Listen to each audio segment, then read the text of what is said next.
ಕ್ರಿಸ್ತನ ಪರಿಶುದ್ಧವಾದ ನಾಮಕ್ಕೆ ಸ್ತೋತ್ರವಾಗಲಿ. ಈ ದಿನ ಪ್ರತಿಯೊಬ್ಬ ಮನುಷ್ಯನು ಆತನು ಹೇಗೆ ಕಟ್ಟುತ್ತಾನೆ ಎಂಬುದನ್ನು ಗಮನಿಸಲಿ. 1 ಕೊರಿಂಥ 3ನೇ ಅಧ್ಯಾಯ 10-15 ವಾಕ್ಯ. ದೇವರು ನನಗೆ ಕೃಪೆಯಿಂದ ಒಪ್ಪಿಸಿದ ಕೆಲಸವನ್ನು ನಡೆಸಿ ನಾನು ಪ್ರವೀಣ ಶಿಲ್ಪಿಯಂತೆ ಅಸ್ತಿವಾರ ಹಾಕಿದೆನೋ, ಮತ್ತೊಬ್ಬನು ಅದರ ಮೇಲೆ ಕಟ್ಟುತ್ತಾನೆ. ಪ್ರತಿಯೊಬ್ಬನು ತಾನು ಅದರ ಮೇಲೆ ಎಂಥದ್ದನ್ನು ಕಟ್ಟುತ್ತಾನೋ ಎಚ್ಚರಿಕೆಯಾಗಿರಬೇಕು. ಹಾಕಿರುವ ಅಸ್ತಿವಾರವು ಯೇಸು ಕ್ರಿಸ್ತನೇ. ಆ ಅಸ್ತಿವಾರವನ್ನಲ್ಲದೆ ಮತ್ತೊಂದು ಅಸ್ತಿವಾರವನ್ನು ಯಾರೂ ಹಾಕಲಾರರಷ್ಟೇ. ಆ ಅಸ್ತಿವಾರದ ಮೇಲೆ ಚಿನ್ನ, ಬೆಳ್ಳಿ, ರತ್ನ, ಕಟ್ಟಿಗೆ, ಹುಲ್ಲು, ಆಪು ಮುಂತಾದವುಗಳಲ್ಲಿ ಯಾವುದರಿಂದ ಕಟ್ಟಿದರೂ ಅವನವನ ಕೆಲಸವು ವ್ಯಕ್ತವಾಗುವುದು.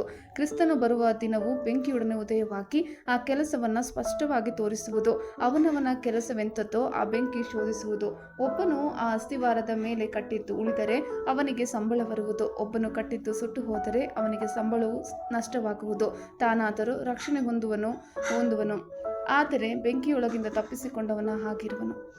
ಬೈಬಲ್ ಓದುವ ಮತ್ತು ಪ್ರಾರ್ಥನೆ ಮಾಡುವ, ಉಜ್ಜೀವನದ ಚರ್ಚ್ಗಳಿಗೆ ಹೋಗುವ, ಹಾಜರಾಗುವ, ಕುಟುಂಬವಾಗಿ ಪ್ರಾರ್ಥಿಸುವ, ದೇವರಿಗೆ ಭಯಪಡುವ ಸಹೋದ್ಯೋಗಿಗಳನ್ನು ಹೊಂದಿರುವ ಆ ಸಹಸ್ರಮಾನದವರು, ಒಲಿಂಪಿಕ್ ಚಿನ್ನದ ಪದಕ ವಿಜೇತರು, ಚಲನಚಿತ್ರ ನಟರು, ಬಿಲಿಯನೇರ್ಸ್ ಇಂಥವರೆಲ್ಲರಿಗಿಂತಲೂ ಅವರು ಹೆಚ್ಚು ಸಂತೋಷ ಮತ್ತು ಯಶಸ್ವಿಯಾಗಿರುತ್ತಾರೆ. ಯೇಸು ಬಡಗಿ ಅಥವಾ ಆತನು ಕುಶಲಕರ್ಮಿಯಾಗಿದ್ದನು ಎಂಬುದಾಗಿ ಮಾರ್ಕ 6:3ನೇ ಅಧ್ಯಾಯದಲ್ಲಿ 3ನೇ ವಾಕ್ಯದಲ್ಲಿ ತೋರಿಸುತ್ತದೆ. ಮರ, ಇಟ್ಟಿಗೆ ಮತ್ತು ಕಲ್ಲಿನಿಂದ ವಸ್ತುಗಳನ್ನು ನಿರ್ಮಿಸಿದಂಥ ವ್ಯಕ್ತಿ.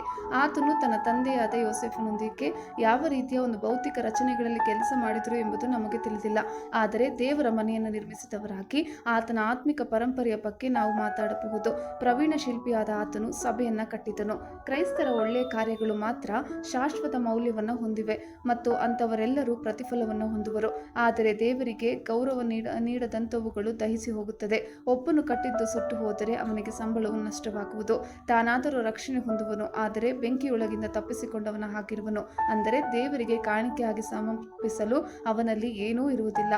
ಚರ್ಚನ್ನು ನಿರ್ಮಿಸುವ ಪ್ರವೀಣ ಶಿಲ್ಪಿ ದೇವರಾಗಿರುವುದರಿಂದ ಸಭೆ ಆತನು ವಿನ್ಯಾಸದ ಪುರಾವೆಗಳನ್ನು ಹೊಂದಿರುತ್ತದೆ. ಅದರಲ್ಲಿ ಕೆಲವು ಯಾವ ತಪ್ಪಿಲ್ಲದಂಥ ಗುರುತುಗಳು ಅಥವಾ ಗುಣಲಕ್ಷಣಗಳು ಇರುತ್ತವೆ. ಅದನ್ನು ನಿರ್ಮಿಸಿದವನು ದೇವರೇ ಹೊರತು ಮನುಷ್ಯನಲ್ಲ ಎಂಬುದನ್ನು ಬಹಿರಂಗಪಡಿಸುತ್ತದೆ. ಆಮೇಲೆ ಜೀವನಕ್ಕೆ ವ್ಯತಿರಿಕ್ತ ತಳಹದಿಯ ಕುರಿತು ಯೇಸುವಿನ ಒಂದು ಪ್ರಸಿದ್ಧ ವಿವರಣೆ. ಮತ್ತಾಯ 7ನೇ ಅಧ್ಯಾಯ 24-25 ವಾಕ್ಯ. ಆದುದರಿಂದ ಈ ನನ್ನ ಮಾತುಗಳನ್ನು ಕೇಳಿ ಅವುಗಳಂತೆ ನಡೆಯುವವನು ಬಂಡೆಯ ಮೇಲೆ ಮನೆಯನ್ನು ಕಟ್ಟಿಕೊಂಡ ಬುದ್ಧಿಯುಳ್ಳ ಮನುಷ್ಯನನ್ನು ಹೋಲುವನು. ಕಟ್ಟಿದ ಮೇಲೆ ಮಳೆ ಸುರಿಯಿತು, ಹಳ್ಳಗಳು ಬಂದವು, 4 ಕಡೆಯಿಂದ ಗಾಳಿ ಬೀಸಿ ಆ ಮನೆಗೆ ಬಡಿಯಿತು. ಆದಾಗ್ಯೂ ಅದರ ಅಸ್ತಿವಾರವು ಬಂಡೆಯ ಮೇಲಿದ್ದರಿಂದ ಅದು ಬೀಳಲಿಲ್ಲ. ಆಮೇಲೆ ಯೇಸು ಕ್ರಿಸ್ತನ ಕೃಪೆ ನಿಮ್ಮೆಲ್ಲರೊಂದಿಗಿರಲಿ.